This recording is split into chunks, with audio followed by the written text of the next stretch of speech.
शुक्लाम्बरधरं विष्णुं शशिवर्णं चतुर्भुजं प्रसन्नवदनं ध्यायेत् सर्वविघ्नोपशान्तये। यस्यद्वेदवक्त्राद्याः पारिषद्याः परश्रुतं विघ्नं विघ्नं सततं विश्वक्सेनं तमाश्रये। व्यासं वसिष्ठनप्तारं शक्तेः पौत्रमकल्मषम् पराशरात्मजं वन्दे सुखदादिं तपोनिधिं। व्यासाय विष्णुरूपाय व्यासरूपाय विष्णवे नमो वै ब्रह्मनिधये वासिष्ठाय नमो नमः।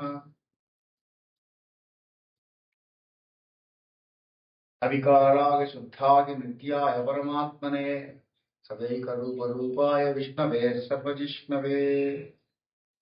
यस्य स्मरणमात्रेण जन्मसंसारबन्धनात् विमुच्यते नमस्तस्यै विष्णवे प्रभुविष्णवे। భగవద్భక్తులందరికీ సాంజలిబద్ధ ప్రణామాలతో మనకి సనాతన ధర్మంలో తరించడానికి అనేక తరుణోపాయాలు చెప్పారు.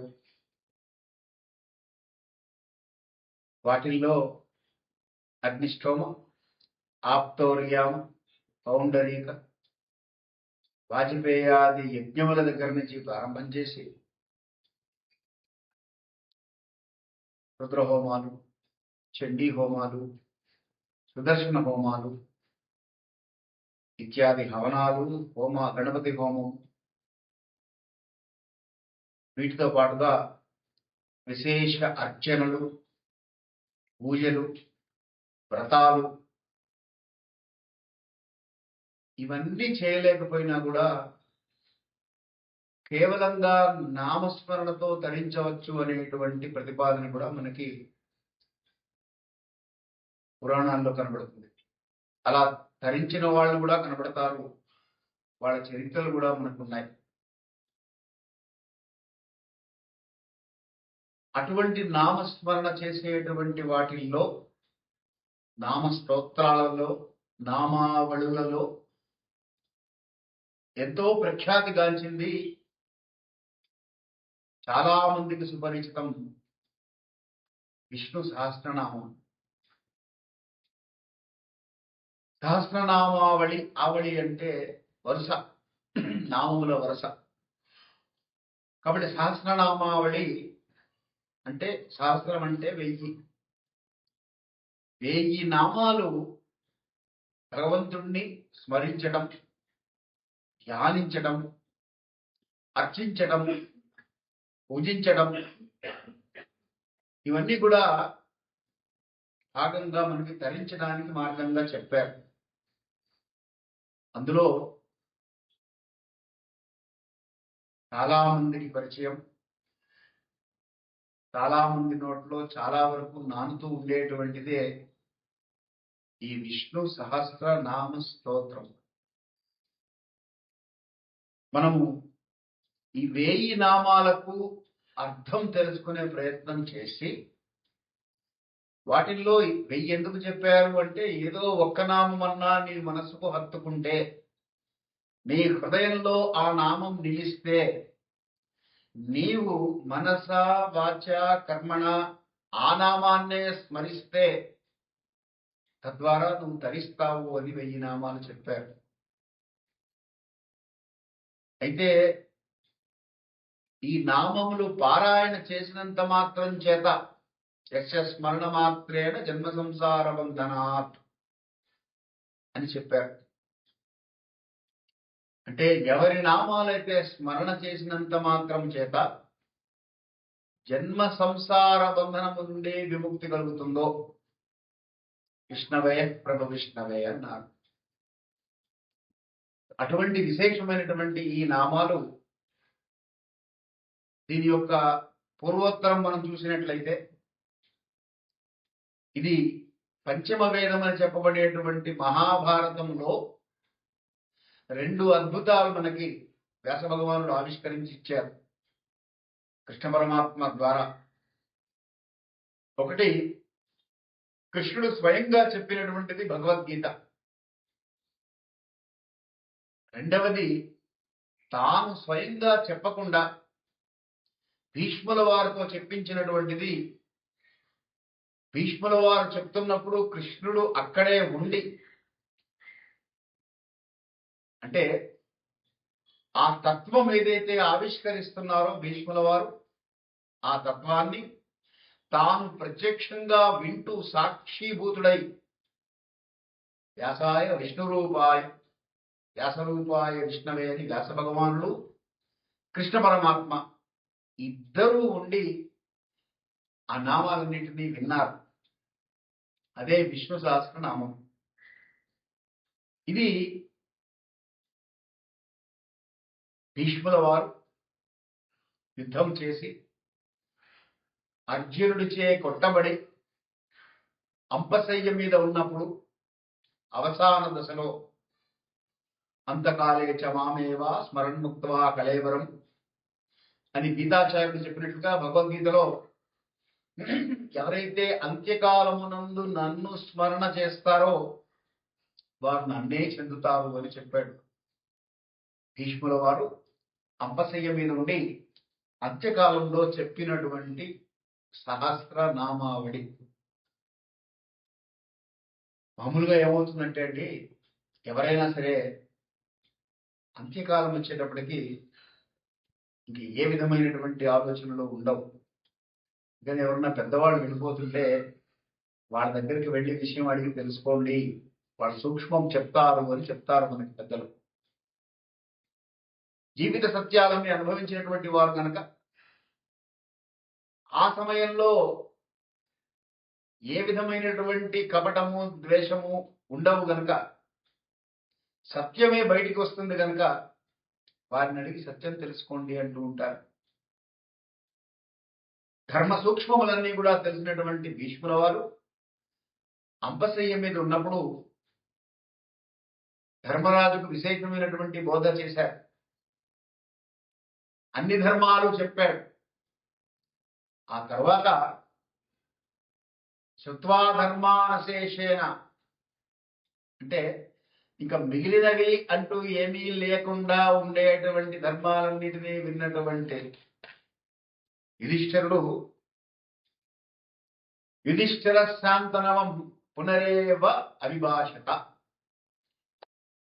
ఆ యుధిష్ఠిరుడు అంటే ధర్మరాజు భీష్ముల వారితో మళ్ళీ అడుగుతున్నారు. ఏమని? కిమేకం దైవతం లోకే కింవాప్యేకం పరాయణం శుభంతః కం కిమర్చంతం ప్రాప్నుయుర్మానవా శుభం. ఓ ధర్మ సర్వధర్మాణం భవతః పరమో మతః కిం జపన్ముచ్యతే జంతు జన్మ సంసార బంధన. ఇది ఆయన అడిగినటువంటి ప్రశ్నలు. ఎవరిని ఎటువంటి ప్రశ్న అడగాలో అటువంటి ప్రశ్న అడిగారు. ఏమని అడిగారు? కిమేకం దైవతంలోకే, తాతగారు మీ దృష్టిలో దైవం ఎవరు? ఏకో దేవ శివోవా కేశవోవా అంటుంది లేదు. కాబట్టి ఎవరా దైవం? కిమేకం దైవతం లోకే, ఈ లోకంలో ఒక దైవం ఎవరు? కింబాప్యేకం, ఎవరిని ఒక్కరినే పారాయణ చేయగలిగినటువంటి దైవం ఎవరు? స్తోంతః, స్తోత్రం ఎవరిని చెయ్యాలి? అలాగే కమర్చంతః, ఎవరిని అర్చన చెయ్యాలి? చేస్తే ప్రాప్నుర్మానవా శుభం, మానవులందరికీ కూడా శుభము కలుగుతుంది. ఎవరిని చేస్తే శుభం కలుగుతుంది అని అడిగారు. ఎవరు అడుగుతున్నారు? ధర్మరాజు భీష్ముల వారిని అడుగుతున్నారు. ఎక్కడ అడుగుతున్నారు? అంపశయ్య మీద ఉన్నప్పుడు అడుగుతున్నారు. యుద్ధ భూమిలో అడుగుతున్నారు. యుద్ధ భూమిలో అడుగుతున్నారు అంటే మనం గ్రహించవలసింది, మనం నిత్యము మనం ఉండేటువంటిది యుద్ధ భూమిలోనే. పొద్దున లేస్తే యుద్ధమే మనకి. కాలంతో యుద్ధం, ఉన్నటువంటి ఫెసిలిటీస్తో యుద్ధం, ఉన్నటువంటి పరిస్థితులతో యుద్ధం, కుటుంబ సభ్యులతో యుద్ధం, ఆఫీస్కి వెళితే ఆఫీసులో యుద్ధం, కంప్యూటర్తో యుద్ధం, లేకపోతే సహచర ఉద్యోగులతో యుద్ధం, అధికారులతో యుద్ధం, కింద వాళ్ళతో యుద్ధం. మనం జీవించేదే యుద్ధంలో. కాబట్టి అటువంటి సందర్భంలో ధర్మరాజు భీష్ములను అడిగారు, ఎవరిని అర్చన చేస్తే శుభాలు కలుగుతాయి? కో ధర్మ సర్వధర్మాణం భవతః పరమో మతః. మీ దృష్టిలో ఏ ధర్మము అన్ని ధర్మముల కంటే గొప్పది? కిం జపన్ ఉచ్యతే జంతుర్ జంతూనాం నర జన్మ దుర్లభం అంటారు శంకరాచార్యుల వారు. జంతువులు అంటే ఏదో పశువులు అనుకోకండి, మానవులు కూడా పశువులే. అందుకనే పశుపతి అన్నారు. ఈశ్వరుడు ఈ పశువులందరికీ పతి ఆయన. కాబట్టి కింజపన్ ముచ్యతే జంతుర్ జన్మ సంసార బంధనాది. జన్మ సంసార బంధనాల్లో చిక్కుకొని మనుషులు నానాయాతనలు పడుతున్నారు. వీళ్ళు ఈ చక్రంలోంచి బయటపడాలి అంటే ఏమిటి మార్గము? ఏ జపం చేస్తే ఆ జన్మ సంసార బంధనం నుండి బయటపడతారు అని అడిగారు. అడిగితే భీష్ముల వారు చెప్పారు, జగత్ప్రభుం దేవదేవం అనంతం పురుషోత్తమం. ఇక్కడ విష్ణువు నామం లేదండి. మనం గమనించాల్సింది ఏంటంటే, సశంఖ చక్రం సక్రీడకుండలం సపేద వస్త్రం సరదేరు హేక్షణం సహార వక్షస్థరసు వికౌస్తుభం నమాం విష్ణుం శిరసా చతుర్భుజం అని చెప్పలేదు ఆయన. జగత్ప్రభుం దేవదేవం అనంతం పురుషోత్తమం అన్నారు. ఎవరిని స్తోత్రం చేయాలి? జగత్తుకు ప్రభు అయినటువంటి వాడిని స్తోత్రం చేయి. దేవతలందరికీ దేవుడైనటువంటి వాడిని స్తోత్రం చేయి. అనంతంగా వ్యాపించి ఉన్నటువంటి వాడిని స్తోత్రం చేయి. పురుషులలో ఉత్తమమైనటువంటి వాడిని పురుషోత్తముడు అంటారు. అందుకని పురుషోత్తముని స్తోత్రం చేయి. జగత్ప్రభు దేవదేవం అనంతం పురుషోత్తమం స్థువం నామ సహస్రేణ. ఈ నామాలు ఉన్నాయ్యా ఆయనకి, అవి స్తోత్రం చేయి. ఎట్లా చేయాలి? పురుష సతతోద్ధిత అంటే ఉత్సాహంతో చెయ్యాలి. నామాలు స్తోత్రం చేస్తే ఉద్యుక్తులై సతత ఉద్ధిత అన్నారు. పురుష సతతోద్ధిత అన్నారు. అంటే ఎప్పుడూ భగవన్నామము చెప్పడానికి ఆతృత పడుతూ ఆ నామములు మాత్రమే ధ్యానంలో ధ్యాసలో పెట్టుకొని ఆ నామం చెప్పడానికి ఉత్సాహంగా ఉండాలి ఎప్పుడు మనం. అట్లా చేయమన్నారు. ఊరికే గబగబా 20 నిమిషాల్లో అయిపోయింది విష్ణుదాసనామం, నీకు 20 నిమిషాలు పడుతుందా, నాకు 15 నిమిషాల్లోనే అయిపోతుందని ఒకరు, నాకు 30 నిమిషాలు పడుతుంది అని ఒకరు. ఈ కాలాన్ని గురించిన చింత చేస్తున్నారు తప్ప ఎలా చెయ్యమన్నారో అది ఆలోచిస్తే మనకి ఇక్కడ కనబడుతుంది. తమేవచ అంటే ఆయన్నే. ఎవరిని? జగత్ప్రభుం దేవదేవం అనంతం పురుషోత్తమం. ఆయన్ని తమేవచ అర్చయం నిత్యం. ఎవరైతే అర్చన చేస్తారో భక్త్యాహ భక్తితో, నేను ఇన్ని పూలు వేశాను, అన్ని తులసిమాలలు వేశాను, అన్ని బిల్వదళాలు తెచ్చాను, లేకపోతే అన్ని అలంకారాలు చేశాను, అవి కాదు కావాల్సింది. భక్త్యాహ. భక్తి అంటే ఏమిటి?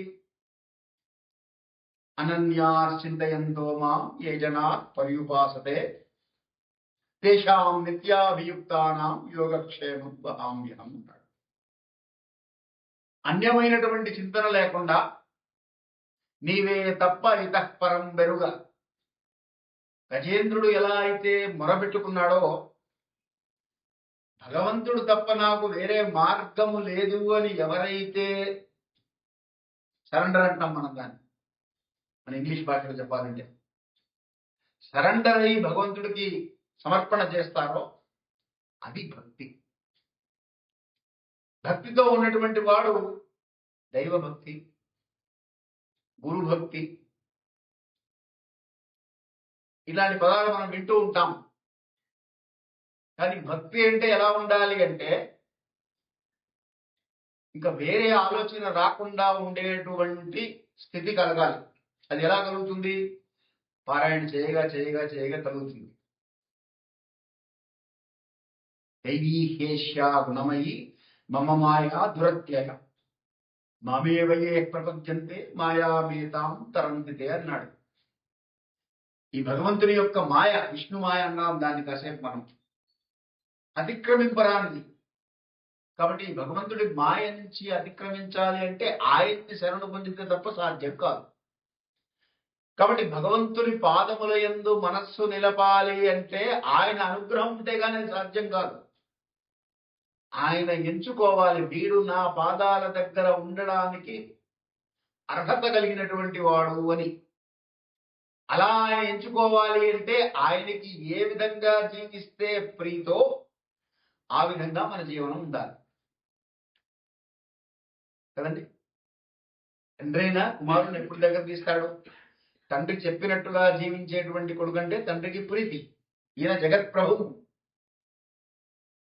కాబట్టి భక్తి అనేటువంటి పదానికి సరి అయినటువంటి అర్థం మనం చేసుకుంటే అప్పుడు విష్ణు సహస్రనామం విశేషంగా పనిచేస్తుంది.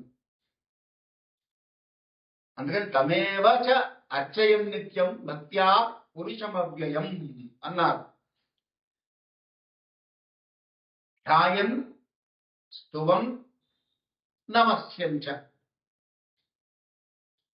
ధ్యాయన్ ధ్యానం చేయమన్నారు అంటే మనసా, స్తువన్ వాచ, నమస్యంచ కర్మణ. మనసా వాచ కర్మణ త్రికరణ శుద్ధిగా ఏది చేసినా త్రికరణ శుద్ధిగా చెయ్యాలి. అంతేగాని మొదలు పెట్టాము ఎప్పుడైపోతుంది, 20 నిమిషాల్లో అయిపోతుందా, 15 నిమిషాల్లో అయిపోతుందా, నిన్న తొందరగా అయింది, వాళ్ళ ఆలస్యమైంది, ఎవరు వస్తారో, పాలవాడు వస్తాడో, పూలవాడు వస్తాడో అనేటువంటి ధ్యాసతో చేస్తే అది ప్రయోజనం లేనటువంటిది. ఒక్క నామం అన్నా చెయ్యి, ఆ ఒక్క నామముతోనే తరించవచ్చు. 1000 నామాలు ఎందుకు అంటే 1000 నామాలలో నుంచి ఏదన్నా ఒక నామం మనకి హృదయానికి హత్తుకుంటుంది, ఆ నామం పట్టుకున్నా సరిపోతుంది. శ్రీరామ రామ రామేతి రమే రామే మనోరమే సహస్రనామ తత్తుల్యం రామనామవరాననే అని చెప్పింది. అందుకే రామనామం ఒకటే నామం తీసుకో, ఆ ఒక్క నామమే చెయ్యి, దానివల్ల కూడా ధరిస్తావు. కేనోపాయేళ్ళగున విష్ణు ఫలశుద్ధిలో వస్తుంది మనకి. విష్ణోర్నామ సహస్రకం పండితే నిత్యం స్తోత్రమిచ్చామ్యహం ప్రభు అని పార్వతమ్మ వారు అడిగితే ఈశ్వరుడు చెప్తాడు, నేను సహస్రనామం చేయడం లేదు పార్వతి, నేను రామ రామ రామ అని అంటున్నాను, దాంట్లోనే నేను ఆనందం పొందుతున్నాను, నేను ధరిస్తున్నాను. నేనే ధరించినప్పుడు మనుషులు ధరించరు, వాళ్ళని కూడా ధరిస్తారు. ఒక్క నామం చెప్పు చాలు.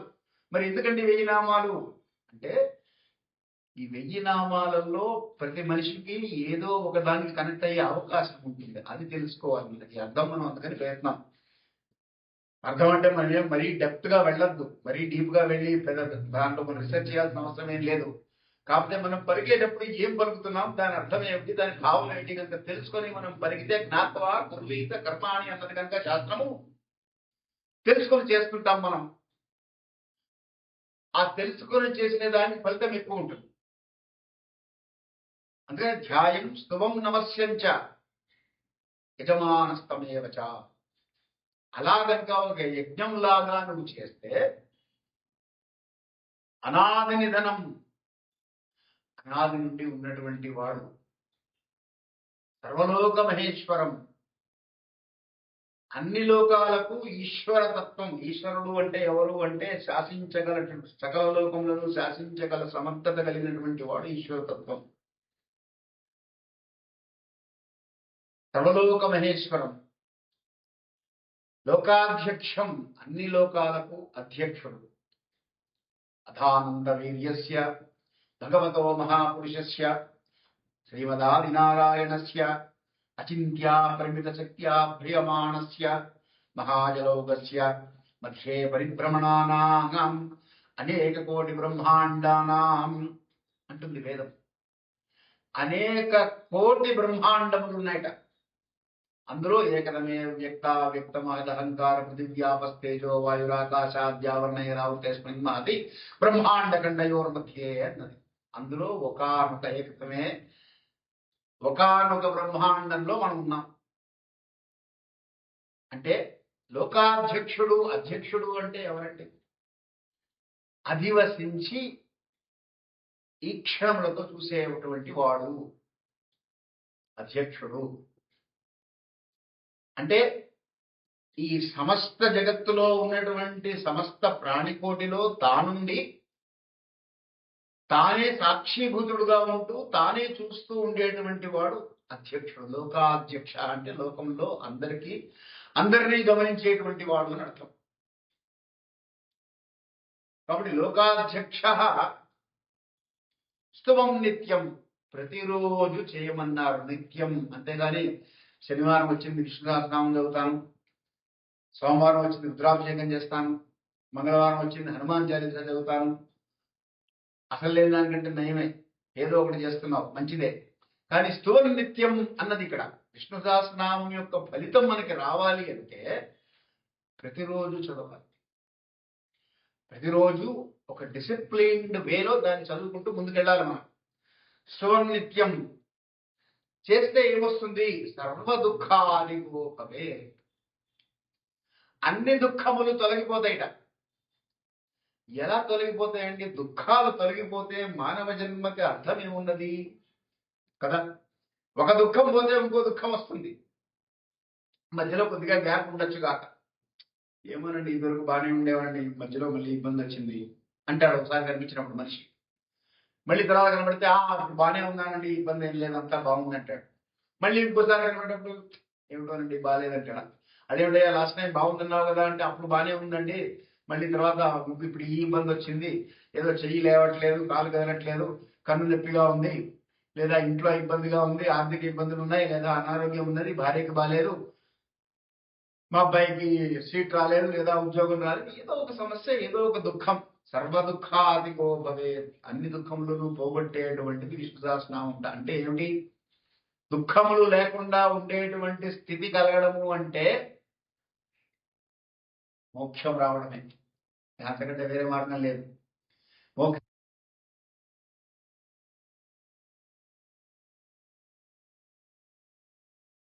శ్మశానంలో ఉన్నారో వాళ్ళకు ఉండవంటారు. ఇంగ్లీష్లో ఒక సామెత దానికి, only those who are in the graveyard do not have any problems.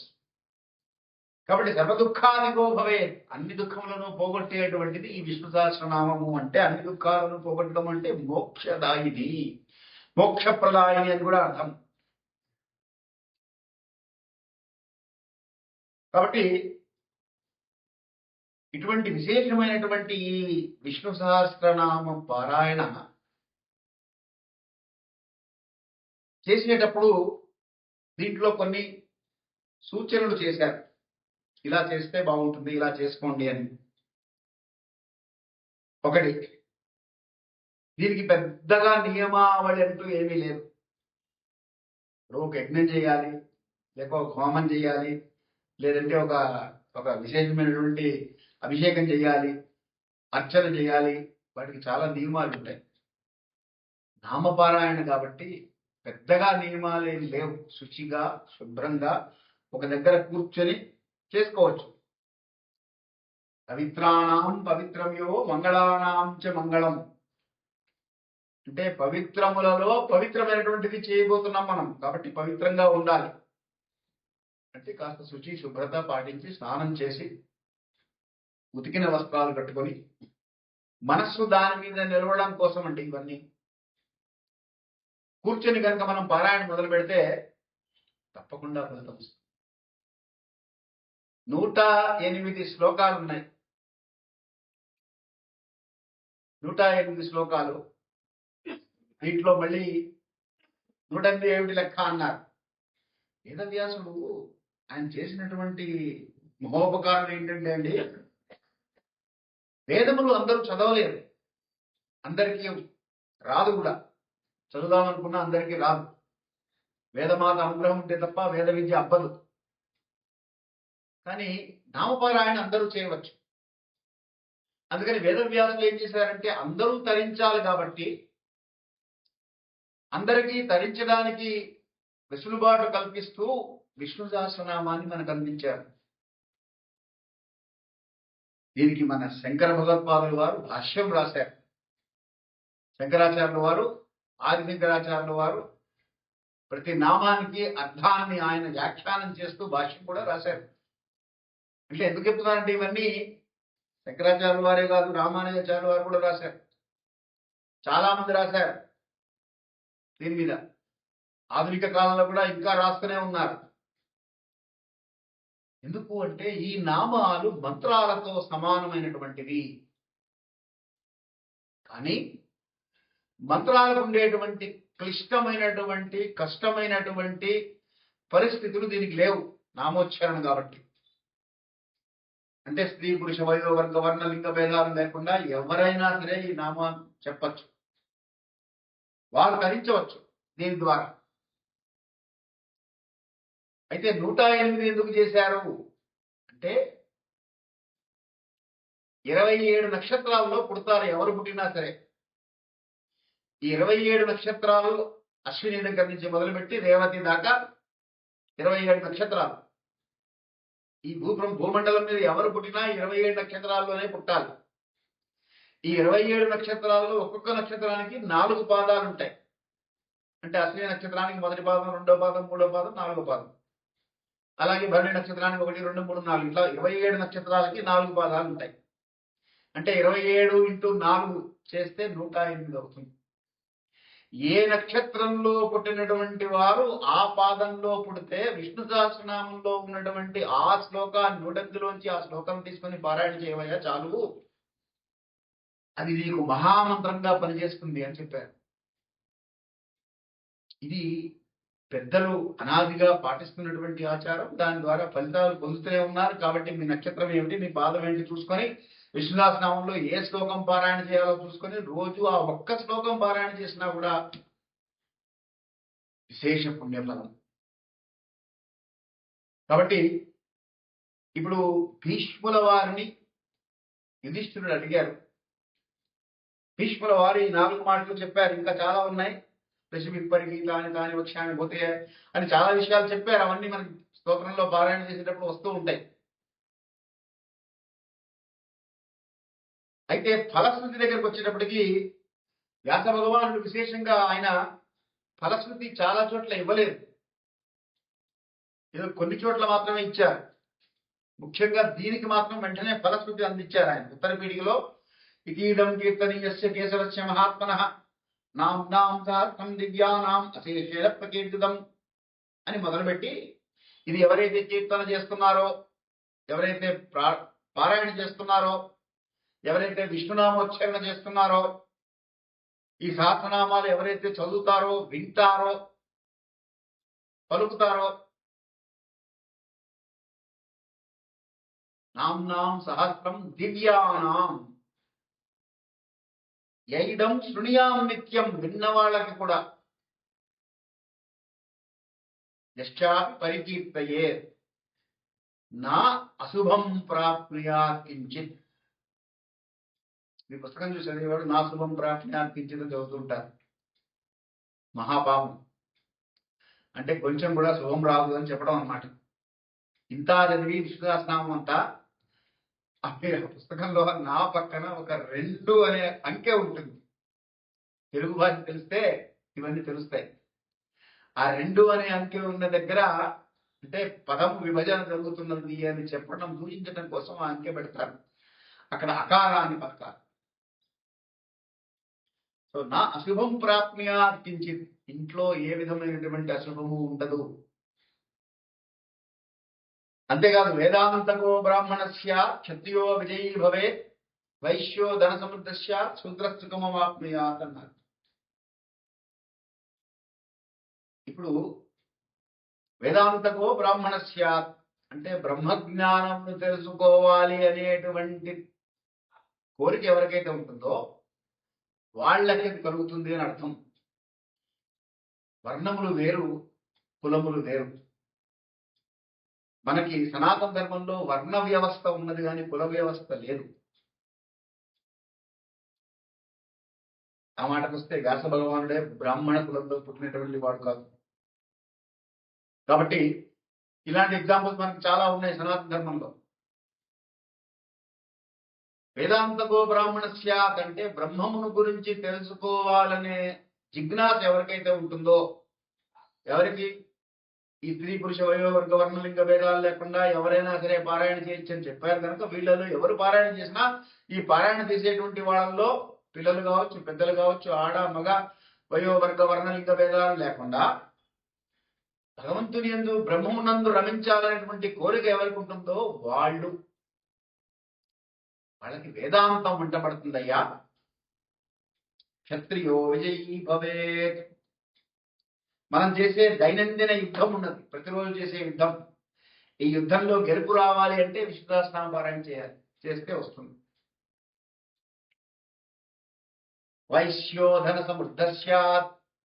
ధన సముపార్జన చేసేటువంటి వ్యవస్థ వైశ్య వ్యవస్థ కాబట్టి ఎవరైతే ధనం కావాలని కోరుకుంటున్నారో వాళ్ళకి ధనం, అలాగే సుఖం కావాలనుకునే వాళ్ళకి సుఖం.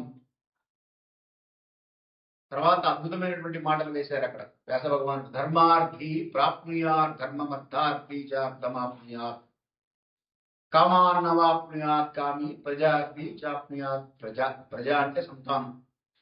సంతానం కావాలనుకునేటువంటి వాళ్ళకి సంతానం కలిగిస్తుందట విష్ణు సహస్రనామం. వద్దని ఎవరన్నా అనుకుంటారండి? సంతానము నాబోటి వాడికి 60 ఏళ్ళు వచ్చిన తర్వాత నా సంతానం వద్దనుకుంటాను, కావాలనుకోను. కానీ వంశాభివృద్ధి జరగాలనుకోవడం సహజంగా జరిగేదే కదా. మనవడు పుట్టాలి, మనవరాలను ఎత్తుకోవాలని ప్రతి వాళ్ళు అనుకుంటారు. కాబట్టి సంతానం కలగాలి అనేటువంటి కోరిక ప్రతి ఒక్కరికి ఉంటుంది. కాబట్టి అందరికీ సంబంధించింది. సంతానం కావాలంటే సంతానం వస్తుంది, ధర్మం కావాలంటే ధర్మం వస్తుంది. ఎవరికి కావాలి ధర్మం? అందరికీ కావాలి, ఎవరికి అక్కర్లేదు. ధర్మార్థి ప్రాప్నుయాత్ ధర్మమర్థార్థి చార్థమాప్నుయాత్ అంటే ధర్మ అర్థ కామ మోక్షం అనేటువంటి చతుర్విధ పురుషార్థములు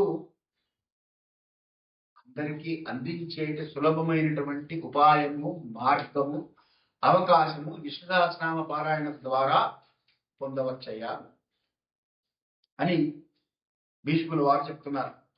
ఫలశ్రుతిలో మనకి వ్యాస భగవానుడు చెప్పారు ఆ మాట.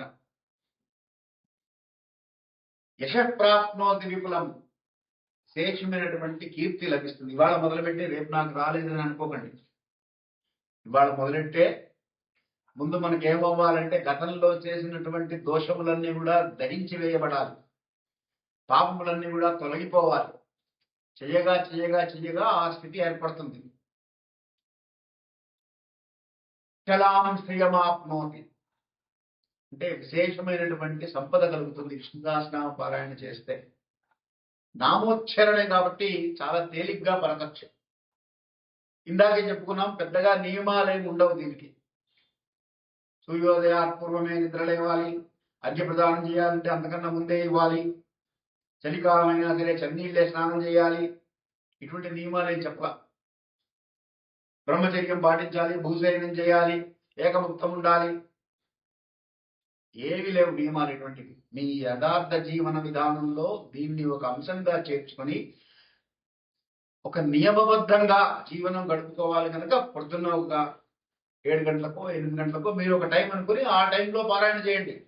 లేదా సాయంకాలం ఒక టైం అనుకుని ఆ సాయంకాలం ఆ టైంలో చేయండి. ఒక నియమబద్ధంగా ఒక సమయంలో దాన్ని సమయపాలన చేస్తూ మీరు పారాయణ చేస్తూ వెళ్ళిపోవడమే. దాని ద్వారా అచలాం శ్రియమాప్నోతి శ్రేయఃప్రాప్నోతి అనుత్తమం నభయం క్వచిదాప్నోతి. అసలు భయం అనేటువంటిది లేకుండా ఉంటారు, దేనికి భయపడరు. విష్ణు సహస్రనామ పారాయణ చేసేటువంటి వాళ్ళకి ఇవాళ మనం బతుకుతున్నామంటే అన్నిటికీ భయమే. మనకి సోమవారం వస్తుంది అంటే ఆఫీస్కి వెళ్ళాలని భయం, పిల్లలకి స్కూల్కి వెళ్ళాలని భయం కదండి. అందుకనే కదా సొసైటీలో యాంగ్జైటీ, డిప్రెషన్ ఇవన్నీ పెరిగిపోయినాయి. స్ట్రెస్. ఎందుకు స్ట్రెస్? బాస్ ఏమంటాడు, డెలివరబుల్స్ డెలివరీ చేయకపోతే పరిస్థితి ఏంటి, ఉద్యోగం ఉంటుందో పోతుందో, ఇవన్నీ భయాలే. ఈ భయాలేమీ లేకుండా నభయం క్వచిదాప్నోతి భవత్య రోగోద్యుతిమాన్ అంటే రోగముల నుండి విముక్తి విష్ణు సహస్రనామ పారాయణ చేసి రోగాల నుండి విముక్తి కలిగినటువంటి వాడు చాలా మంది ఉన్నారు. అంతు చిక్కని రోగాలు, డాక్టర్లకు కూడా అంతు చిక్కనటువంటి రోగాలు విష్ణు సహస్రనామ పారాయణ వినడం ద్వారా, చేయడం సరే సరే చేసి పొందిన వాళ్ళు కూడా ఉన్నారు, అవి విని పొందిన వారు ఉన్నారు. పూర్వంలో చిన్నతనంలో ప్రసూతి గృహాల దగ్గర విష్ణు సహస్రనామ పారాయణ చేస్తూ ఉంటే సుఖప్రసవం అయ్యేది. అంటే ఆ విష్ణు సహస్రనామ పారాయణ వింటూ ఉంటే నామాలు మనస్సుకు ప్రశాంతత ఏర్పడుతుంది. ఆ ఏర్పడినటువంటి ప్రశాంతత వల్ల మనసులో ఏ విధమైనటువంటి ఆందోళన ఉండదు. ఆందోళనని దూరం అయిపోతాయి. ఆందోళన దూరం అయింది కాబట్టి ఆనందంగా ఉండగలుగుతాడు. భయం అనేది లేకుండా మనిషి జీవనం గడపగలుగుతాడు. కాబట్టి నభయం క్వచిదాప్నోతి, అసలు భయమే ఉండదు. అంతెందుకయ్యా ఒకటే మాటలో చెప్పేస్తున్నాను అని వ్యాస భగవానుడు వారు చెప్పారు దీంట్లో. నవాసుదేవ భక్తానాం అశుభం విద్యతే క్వచిత్.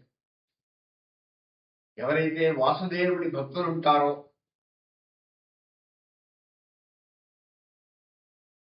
వాసుదేవుడు అంటే విశ్వమంతా వ్యాప్తి. మన నామాల్లోకి వెళ్ళినప్పుడు తెలుసుకుందాం దాని విశిష్టం అంతా కూడా.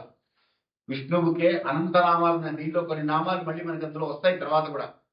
ఆయన స్తోత్రం చేసిన నామాలే, ఆయన చెప్పినటువంటివే మళ్ళీ మనకి నామావళిలో కూడా వస్తుంది. అక్కడ కూడా చూద్దాం. అందుకని అక్కడ నవాసుదేవ భక్తానాం అశుభం విద్యతే క్వచిత్. ఏ విధమైనటువంటి అశుభము దగ్గరికి రానివ్వడు. ఎవరాయన? జౌస్య చంద్రార్క నక్షత్రం కంపిశోర్భూర్మహోదది అని మన స్తోత్రంలో కూడా చెప్తాం. బౌపాదో యశనాభిర్వేదసురునిలశ్చంద్ర సూర్యోచ నేత్రే కర్ణావాసాశిరోద్యోర్ముఖమపి దహనో యస్య వాస్తేయమబ్దిః అంతస్థం యశ్చ విశ్వం సుర్ణరకగోభోగి గంధర్వదైత్యైః చిత్రం రమ్యం యజేతం త్రిభువనవశం విష్ణుమీశం నమామి అని నమస్కారం చేస్తూ విశ్వమంతా వ్యాప్తి చెంది ఉన్నటువంటి ఆ పరమాత్మ స్వరూపుణ్ణి మనం ధ్యానం చేస్తూ, ఆయన్ని గనక స్తోత్రం చేస్తూ నామపారాయణ చేస్తూ ఉంటే కలిగేటువంటి శుభాలు ఇంద్రియాణి మనోబుద్ధి సత్వం తేజో బలం ధృతి. ధృతి అంటే డిటర్మినేషన్. చాలా సందర్భాల్లో మనకి కావాల్సింది అదే. పట్టు పట్టగా రాదు, పట్టి విలువగా రాదు, పట్టినేరి బిగే పట్టవలను అన్నాడు. డిటర్మినేషన్ లేకపోతే ఏమవుతుందంటే కార్యసాధకుడికి ఉండవలసినటువంటి మొట్టమొదటి లక్షణం డిటర్మినేషన్. ఈ పని నేను చేసి తీరుతాను అని. హనుమంతుల వారు సుందరకాండ ప్రారంభంలోనే రామాయణంలో అందరూ 100 యోజనాల సముద్రం దాటాలి, నా వల్ల కాదు, నా వల్ల కాదు, నేను 50 దాటుతాను, 60 దాటుతాను, 70 దాటుతాను, 80 దాటుతాను, నేను 100 వెళ్ళగలను కానీ మళ్ళీ వెనక్కి రాలేని ఇలా చెప్తూ ఉంటే అక్కడ ఉన్నటువంటి వానర సైన్యం అంతా కూడా ఒక హనుమంతుల వారే గట్టిగా చెప్పారట. 100 యోజనుల సముద్రము దాటి లంకకు వెళ్ళి సీతమ్మ వారిని వెతికి ఒకవేళ అక్కడ లేకపోతే రావణుని జుట్టు బట్టి తీసుకొచ్చి రాముడి పాదాల దగ్గర పడేస్తాను. Begin with end in mind అంటుంటారు. అంటే ఏదైనా పని మొదలు పెట్టినప్పుడు ఈ పని ఎంతవరకు సాధించాలి అని మనం ఆలోచించుకోగలగాలి. అంతవరకు జరిగేదాకా ఆ పట్టుదల అలాగే ఉండాలి. ఆ ధృతి విష్ణు సహస్రనామ పారాయణ చేస్తే కలుగుతుంది. మానసికమైనటువంటి మార్పు ఎప్పుడైతే మనిషిలో వచ్చిందో అండి, ఆటోమేటిక్ గా అదే మనిషి అవుట్పుట్ ఎఫిషియన్సీ ఇంప్రూవ్ అయిపోతుంది. మనకి ఎఫిషియన్సీ ఇంప్రూవ్ అవ్వాలి అంటే మన థాట్ ప్రాసెస్ మారాలి. థాట్ ప్రాసెస్ మారింది అంటే ఆటోమేటిక్ గా రిజల్ట్ మారిపోతుంది. కాబట్టి ఇంద్రియాణి మనోబుద్ధి, నీ ఇంద్రియాలన్నీ కూడా నీ అదుపులో ఉంటాయి. ఇంద్రియాలే పెద్ద దొంగలు. మనకి వేదాంతంలో ఒక మాట చెప్తారు, కామ క్రోధశ్చ లోభశ్చ దేహే తిష్టంతి తస్కరః జ్ఞానరత్నాపహారాయ తస్మాత్ జాగ్రత్త జాగ్రత్త అని. దొంగలు ఎక్కడో ఉన్నాయనుకుంటున్నారు. ఆదిశంకర్ల వారు ఒక మాట అంటారు, ఒక ఊళ్ళోట దొంగలు పడుతున్నారు. దొంగలు పడుతున్నారని వీళ్ళు ఏం చేశారంటే ఆ ఊరి వాళ్ళంతా డ్యూటీలు వేసుకున్నారు, పహరా, రాత్రిపూట కాపలా గాయడానికి. దొంగవాళ్ళు ఎలా వస్తాడో చూద్దాం. ఇవాళ సోమవారం విశ్వేశ్వరరావు గారు కాపలా ఉంటారు, మంగళవారం వీరభద్రరావు గారు ఉంటారు. అలాగే ఒక్కొక్కళ్ళు డ్యూటీలు వేసుకున్నారు. వేసుకుంటే ఎంత డ్యూటీలు వేసుకున్నా ఎవరి జాగ్రత్తలు వాళ్ళు తీసుకోవాలి కదా. కాబట్టి వాళ్ళు తలుపులు వేసుకున్నారు, గుళ్ళాలు వేసుకున్నారు, లోపల తాళాలు వేసుకున్నారు. లోపల పడుకున్న వాళ్ళు అన్ని జాగ్రత్తలు తీసుకొని పడుకున్నారు. ఇంత పకడ్బందీ ఉంటే దొంగలే వస్తారు. దొంగలు రాలేదు. శంకరాచార్యులు వారు అంటారు, ఎవరో దొంగలు వచ్చి ఏదో ఎత్తుకుపోతారనుకుంటున్నావు, వాడు ఎత్తుకుపోయినా కూడా మళ్ళీ నువ్వు సంపాదించుకోవచ్చు కావాలంటే. డబ్బో బంగారం కదా వాడు ఎత్తుకుపోయేది. కానీ నీలో ఉన్నటువంటి దొంగల్ని ముందు గుర్తించు. వీళ్ళకి నువ్వు ఏ విధమైనటువంటి జాగ్రత్తలు తీసుకుంటున్నావో ఆలోచించు. ఈ కామము, క్రోధము, లోభము, మోహము, మదము, మాత్సర్యం అనేటువంటి దొంగలు లోపల చేరి నిన్ను భగవంతుడి వైపు వెళ్ళనీయకుండా, దైవం చూపినటువంటి మార్గంలో నువ్వు నడవనీయకుండా నీకు ఈ లక్షణాలన్నింటినీ అలవర్చి ఇంద్రియాలను వశపరుచుకొని, కర్మేంద్రియాలు, జ్ఞానేంద్రియాలు అని 10 ఉన్నాయి. చక్షు, శ్రోత్ర, జిహ్వ, ఆఘ్రాణం, పంచానాం, జ్ఞానేంద్రియానం అన్నారు. ఈ చర్మము ద్వారా స్పర్శ సుఖం తెలుసుకుంటున్నాం. ఇది ఒక ఇంద్రియం. ఇది ఎప్పుడూ కూడా చల్లగా ఉండాలి, హాయిగా ఏసీలో ఉండాలని కోరుకుంటూ ఉంటుంది. అది లేకపోతే ఏసీ ఎందుకు పని చేయట్లేదు అని ఏసీ మెకానిక్ని, లేదా ఏసీ తయారు చేసిన కంపెనీ వాడిని, లేదా ఎలక్ట్రిసిటీ డిపార్ట్మెంట్ వాళ్ళని తొందరపడి దూషిస్తాడు. ఆ దూషించి పాపం అంటుకుంటాడు, పాపం అంటించుకుంటాడు. అలాగే చక్షువు కళ్ళతోటి ఎప్పుడూ మంచి తనకిష్టమైనటువంటి చూడాలనుకుంటాడు. మంచి చూడాలనుకుంటే ఇబ్బంది లేదు. మంచి కాదు, అది మంచా చెడా అనవసరం. తనకి ఏది చూడాలనిపిస్తుందో అది చూడాలనుకుంటాడు. తద్వారా పాపం మూట కట్టుకుంటాడు. శ్రోత్రములు అంటే చెవుల ద్వారా మంచి వినకుండా ఏది వినాలనిపిస్తే అది వింటూ ఉంటాడు. పితూరులు, చాడీలు, అవతల వాళ్ళ గురించి మాటలు, అనవసరమైనటువంటి అసందర్భమైనటువంటి ప్రలాపనలన్నీ కూడా వింటూ ఉంటాడు. దాని ద్వారా మనిషి పాపం మూట కట్టుకుంటూ ఉంటాడు. ఈ విధంగా ఇంద్రియాలకు వశుడై పాపములు ఆచరిస్తూ, పాపకర్మలు చేస్తూ నరకం వైపు వెళ్ళిపోతూ ఉంటున్నటువంటి వాడు విష్ణుదాసనామ పారాయణ చేయడం వల్ల ఇంద్రియాలు తన వశంలోకి వస్తాయి అంట. అంతేకాదు, ఇంద్రియాలకు మళ్ళీ అధిపతి ఎవరు? మనస్సు. ఆ మనస్సుకు అధిపతి ఎవరు? బుద్ధి. ఇంద్రియాలు ఏం చేస్తాయంటే మనస్సు ఎటు చెప్తే అడిపోతుంది ఇంద్రియం. ఒక పువ్వు చూసింది కళ్ళు, ఈ పువ్వు బాగుంది అనిపించింది. వెంటనే మనసు ఏం చేస్తుంది? ఆ పువ్వు కొయ్యాలి అనిపిస్తుంది. మనసు చెప్తుంది కొయ్యి అని. చూసింది ఎవరు? కళ్ళు.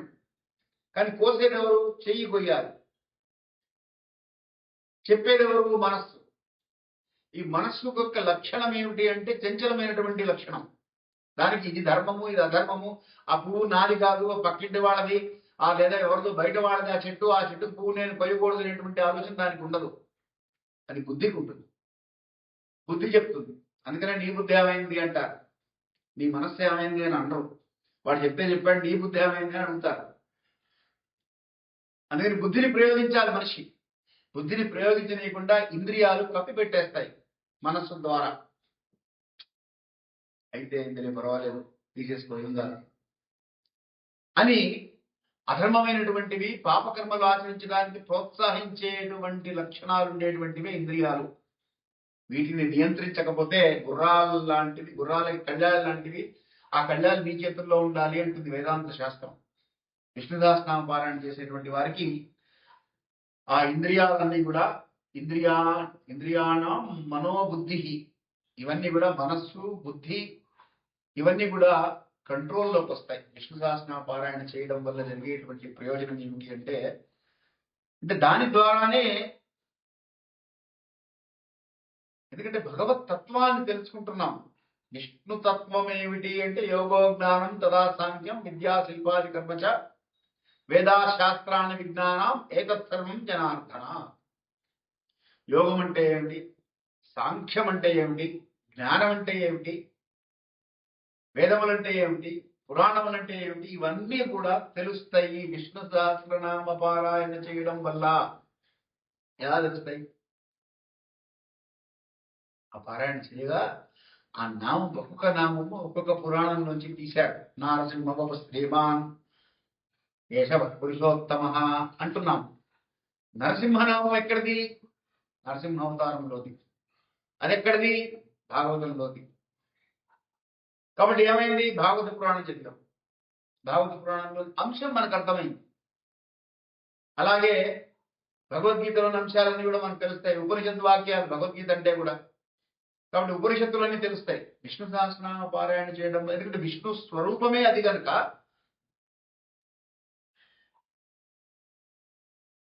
యోగో జ్ఞానం తథా సాంఖ్యం విద్యా శిల్పాది కర్మచ అని వేదాశాస్త్రాన్ని విజ్ఞానం ఏతత్ సర్వం జనార్దన.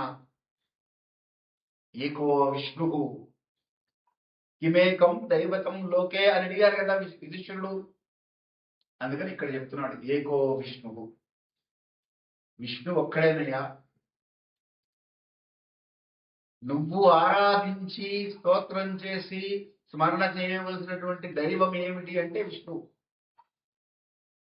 మహద్భూతం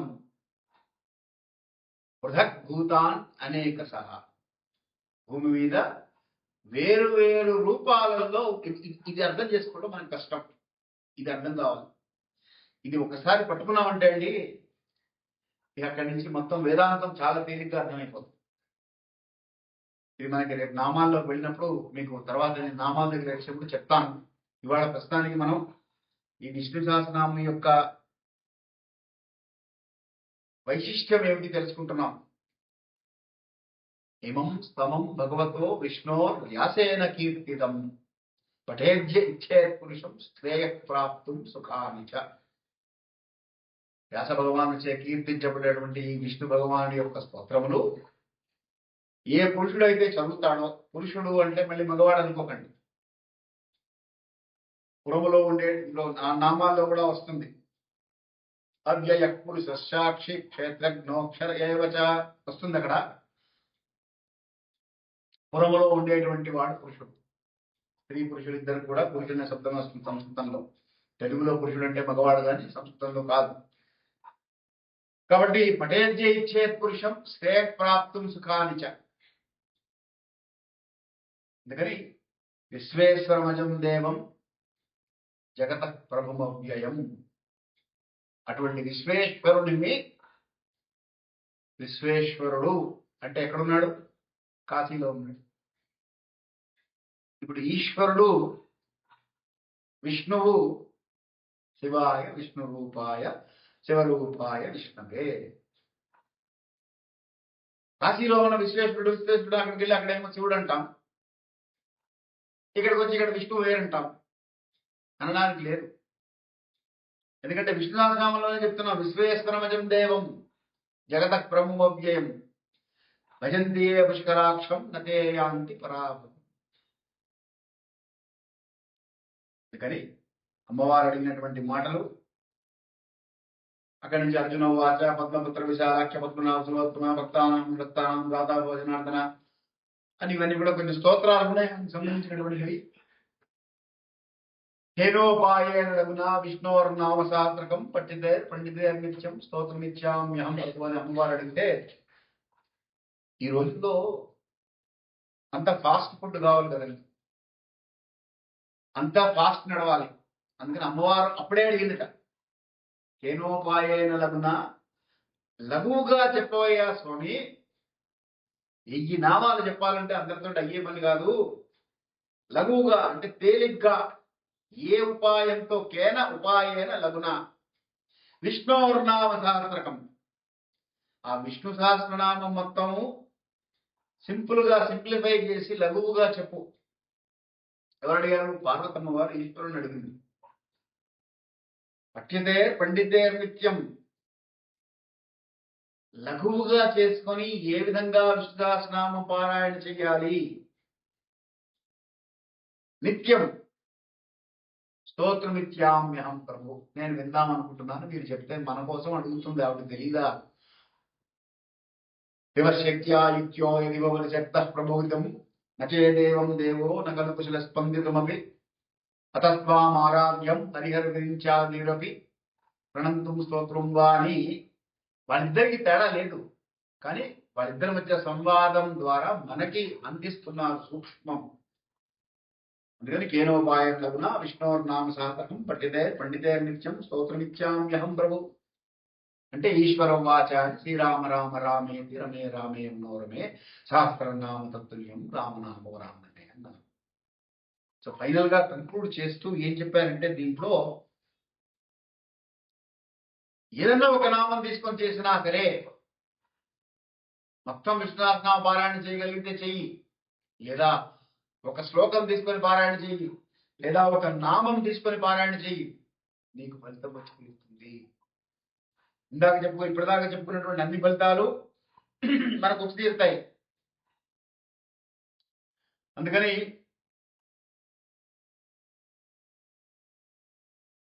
ఈశ్వరుడు చెప్పినటువంటి మాట అసత్యం అవడానికి అవకాశం లేదు కనుక మొత్తం విష్ణుదాసనామం చేయగా చేయగా చేయగా ఆ స్థితికి వెళ్ళిపోతాము. మనకు తెలియకుండా అప్రయత్నంగానే రామ రామ రామ రామ రామ రామ అంటూ ఉంటాము. అందుకని బ్రహ్మగారి స్తోత్రం చేస్తూ నమోస్తునంతాయ శాస్త్రమూర్తయ శాస్త్రబాధాక్షి బాహవే శాస్త్రనామ్నే పురుషాయ సరస్వతే శాస్త్రకోటి యుగాలనే నమః అని. ఇది కూడా ఒక శ్లోకమే.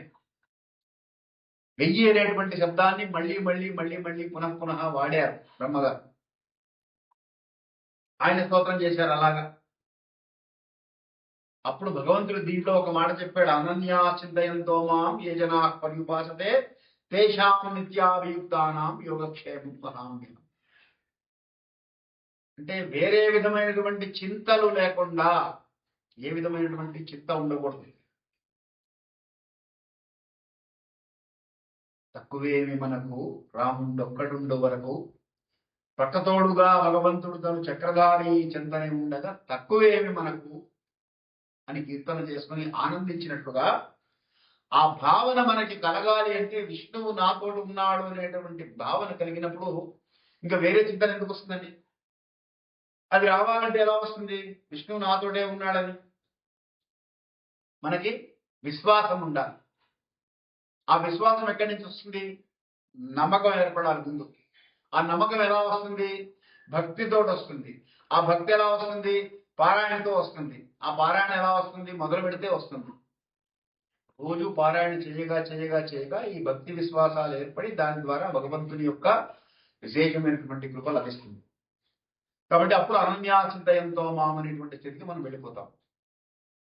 కనుక మీరందరూ కూడా ఈ విష్ణు సహస్రనామం ప్రారంభం చేసి యథాశక్తిగా పారాయణ చేస్తూ తరించాలని కోరుతూ, తర్వాత ఎపిసోడ్ మనం రేపటి నుంచి నామావళిలోకి ప్రవేశిద్దాం. నామాలు, సహస్రనామాలు ఎంత క్లుప్తంగా వీలైతే అంత క్లుప్తంగా మీకు అందించే ప్రయత్నం చేస్తాం.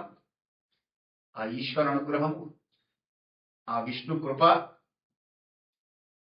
పట్టి నేను ఆయన పలికించిన పలుకులు మీకు పలుకుతూ ఇక్కడతో మంగళాశాసనప్రయర్మదాచార్య పురోగమై సర్వైశ్య పూర్వై ఆచార్య సత్కృపాయ సుమంగళం.